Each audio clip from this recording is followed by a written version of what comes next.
Have you ever noticed that nothing in nature moves in a straight line? A river doesn't cut a perfect path to the sea. It bends, it curves, it finds a way around obstacles. A tree doesn't grow in a rigid vertical line. It reaches, it twists, it follows the light. Even the Fibonacci spiral, a pattern that shows up everywhere in nature, it's all curves, all flow. Here's the thing, straight lines are man-made. Grids, spreadsheets, 5-year plans, all man-made. Nature doesn't do linear. And yet, when it comes to our goals, most of us default to exactly that. Linear, safe, step 1, step 2, step 3. And I want to gently challenge that today. Because here's what I see so often. Someone has a dream, a real dream, something that lights them up just thinking about it. But they've been told, or they've told themselves, don't get ahead of yourself, be realistic, just focus on your next small step. And so they shrink their vision down. They make it manageable. They make it safe. And look, small steps are not the problem. They're wonderful when they're inspired by something bigger. When each small step is a natural response to a vision that excites you, it feels completely different. The problem is when we use small steps as a reason to avoid holding the bigger vision altogether. And then something interesting happens. The small goals start to feel like a grind, like a to-do list, like obligation. The excitement drains out of it, and they wonder why they can't seem to stay motivated. It's not a discipline problem, it's not a focus problem, it's a vision problem. The small goals were never meant to be the destination. They were meant to be the river bends, the natural curves that appear when you're moving towards something that really excites you. Let me ask you something. What is the vision that really excites you? Not the sensible one, not the one you say out loud to avoid judgment. The real one.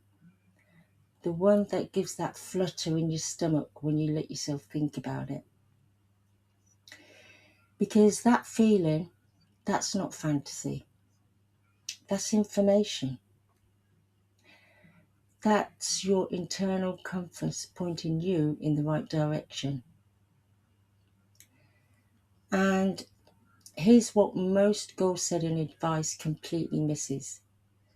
It's not enough to write the goals down. You have to be able to feel it, to step into it, to make it real inside, before it comes real outside of you. Because your physical world follows your non-physical world, not sometimes, consistently.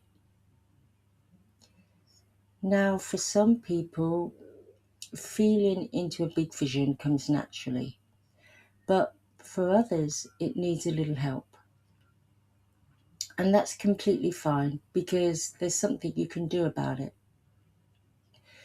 Imagine you're sitting in a little cafe in Paris. Not a fancy restaurant, just a small cafe on a cobbled street. Coffee in a tiny cup. The sound of French conversation around you. The feeling of being completely, utterly there. Alive in a way that feels different from everyday life. You can picture it, but you can't quite feel it yet. It still feels far away, like someone else's life. So what do? You find the closest version of that feeling you can access right now. Maybe it's a French cafe in your own city. Maybe it's sitting outside somewhere beautiful with a good coffee and giving yourself full permission to imagine. You're not pretending you're in Paris, you're practicing the feeling of it. You're making it familiar to your nervous system. Because what's unfamiliar feels impossible, right? But what's familiar feels achievable. And this is where it gets personal for me. My big vision, the one that has always lit me up, is to help women truly know themselves, not just understand themselves intellectually, but to actually come home to who they are beneath all the conditioning, all the inherited beliefs, all the stories that were never really theirs. I could have said to myself, right, Sally, be realistic. Just start small. Perhaps just write a small little blog. But I held the bigger vision. I didn't always know how it was going to unfold. I just kept feeling into it. And I kept asking, what does it feel like to be doing that work? What does it feel like when a woman sits across from me and something shifts in her? And then what happened? The universe started opening doors.